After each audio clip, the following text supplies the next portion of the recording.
Welcome to the 2024 Philippine International Motor Show. There are a lot of cars here that we're going to cover for you. A lot of new engines, a lot of new designs, a lot of everything. And a lot of me too, because we're going to be walking around quite the entire day. Let's not waste any time. Let's get to it. Let's go!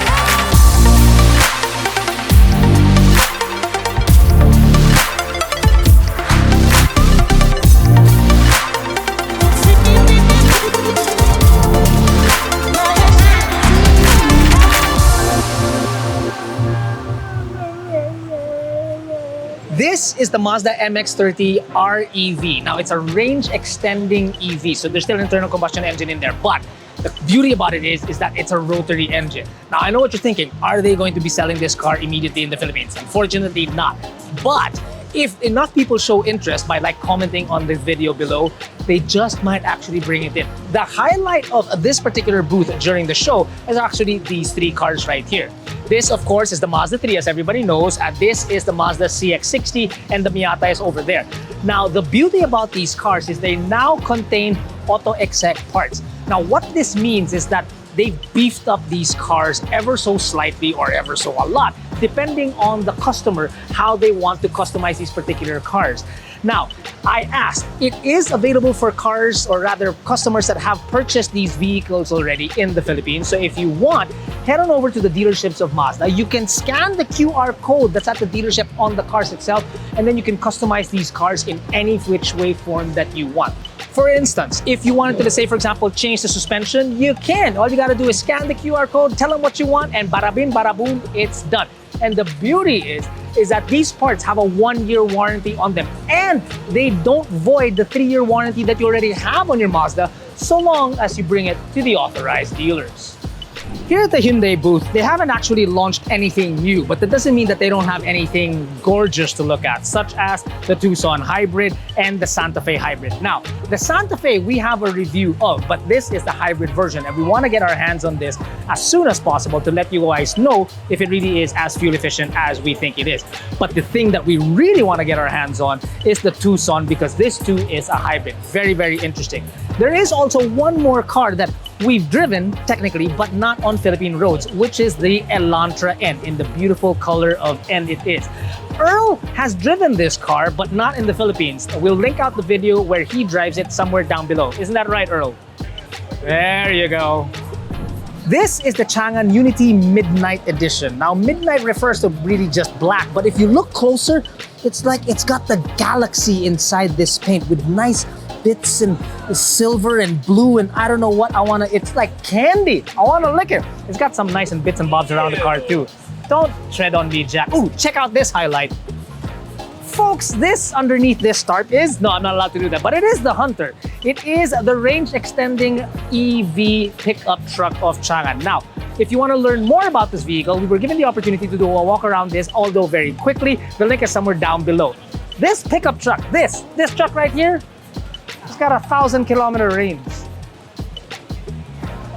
This, ladies and gentlemen, as you can see, is the BZ4X. Now, I've had the opportunity to actually see some of these units on the road, but they have never actually been officially launched by Toyota. Here now, they are saying that they can neither confirm nor deny if the BZ4X is ever going to come to the country. I have no idea. No confirmation or denial. I seriously doubt there's going to be any confirmation that we're going to get for the Kayo Ibaco, this battery electric vehicle. I don't think that's going to happen, but it's really pretty to look at. The one thing that I'm really most interested in, I know I'm a little patuloy this way, is actually the Tamaraw. Now, we've said it before that this car means so many jobs for Filipinos, and it's getting close to the date where this guy is actually going to roll out from the plant in Santa Rosa, which thousands of jobs have been created. They've retooled the facility. It's great. The beauty about it is that, like I said before, there is a possibility that this car, once it's fully built, will have a stamp that says proudly Filipino made, and there might be a good chance that this could roll on other roads other than in our country. And that is friggin' awesome. This, ladies and gentlemen, has just been launched. It's the Kia EV9. It is a 3-row battery electric vehicle that is also an SUV. Now, this is not the very first time we're actually seeing or touching or actually going to sit inside this car. Jack and I were lucky enough to be in Korea for the launch of this vehicle. And I gotta tell you, it was exciting then, it is still exciting now.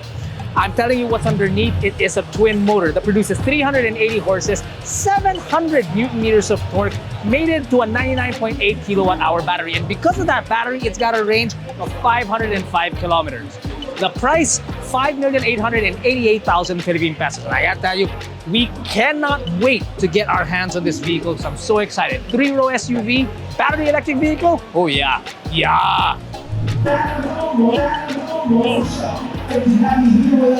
Cars, Earl, cars!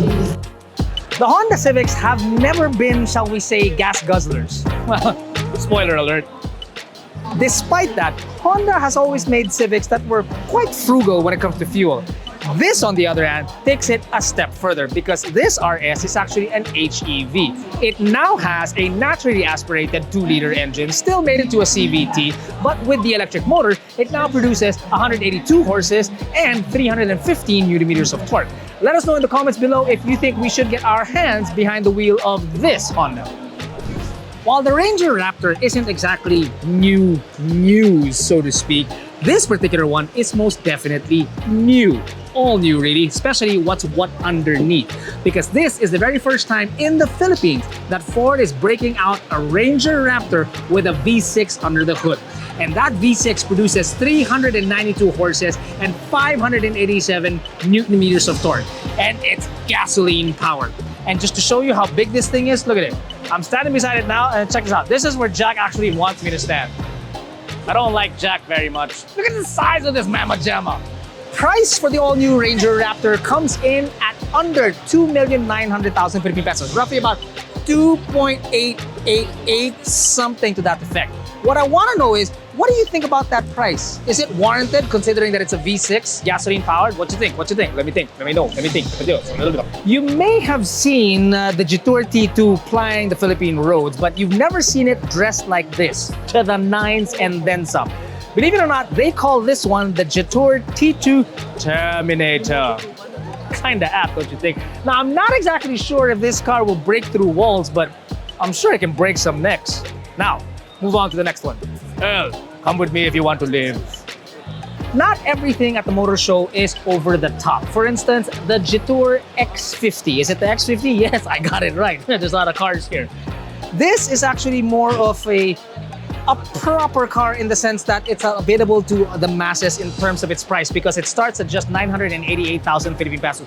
This top of the line though is just a hair over 1 million Philippine pesos. And the difference between those two is that here at the top of the line, you've got a sunroof, you've got LED lamps, you've got ADAS inside, and of course, repeaters on your side mirror, along with a 360 camera. That's actually what I wanted to say.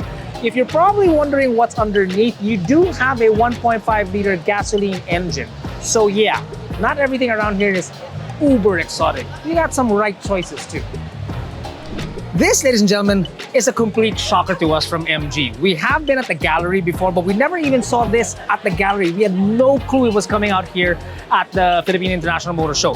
This is the MG HS. Now, the previous model, although looked okay, it didn't really drive all that great. This, on the other hand, is a PHEV, a plug-in hybrid electric vehicle, which means that the power delivery and the transmission hopefully will be completely different in this vehicle.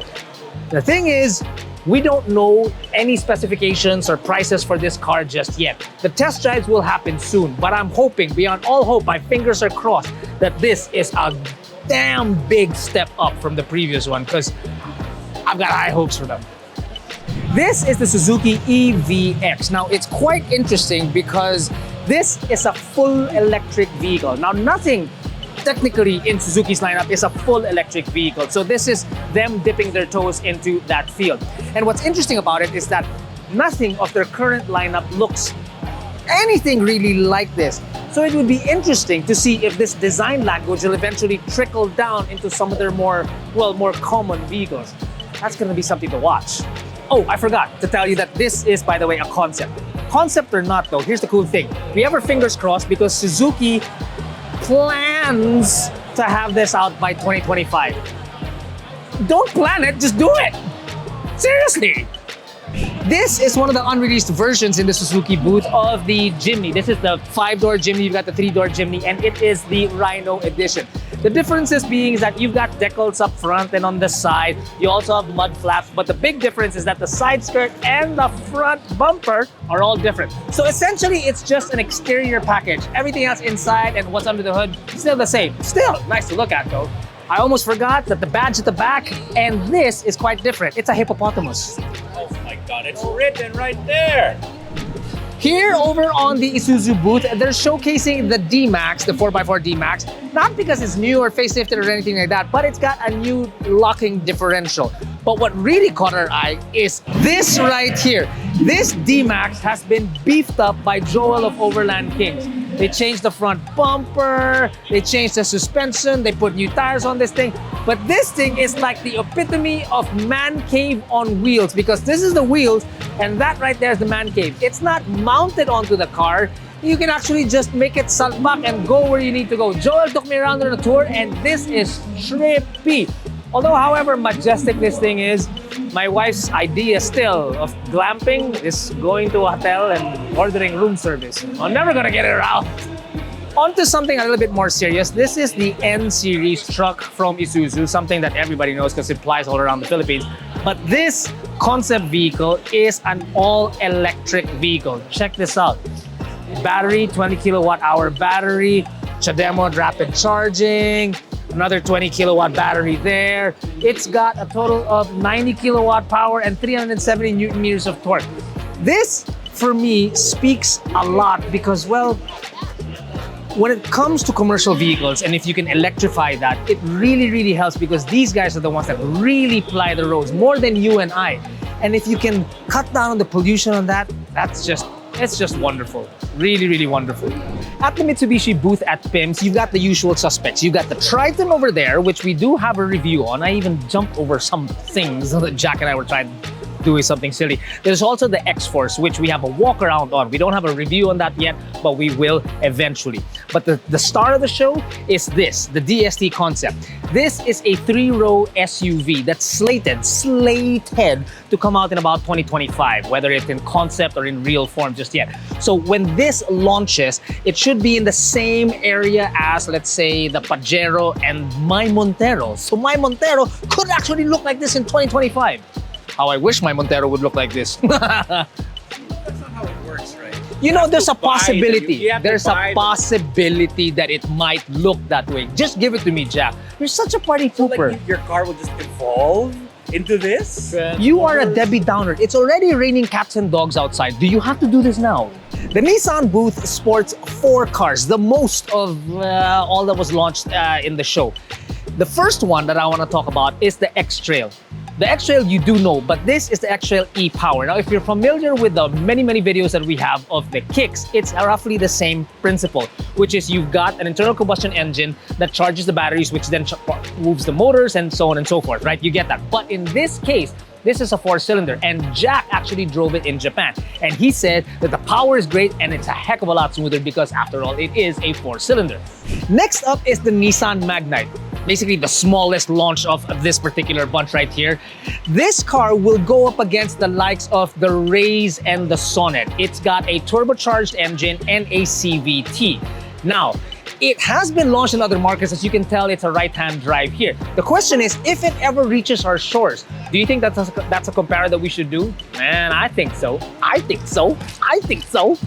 Behind me is the third car, the Nismo Z. Now this car, no, not for you, Earl. Now this car is something else because it's essentially your basic Z car, if you can even call it a basic Z car, but tuned up, turned up like there's no tomorrow, brought all the way to an 11. It's got an aero package on it. It's got stiffer suspension, bigger brakes, lighter wheels. Basically, this thing is built to kill lap times. No, Earl. No, Earl. And the very last car in the Nissan booth is caged behind this glass fishbowl right here that Earl is drooling over. Now, all we know is that it's a really, really big vehicle made by Nissan, and it could possibly seat 7 people.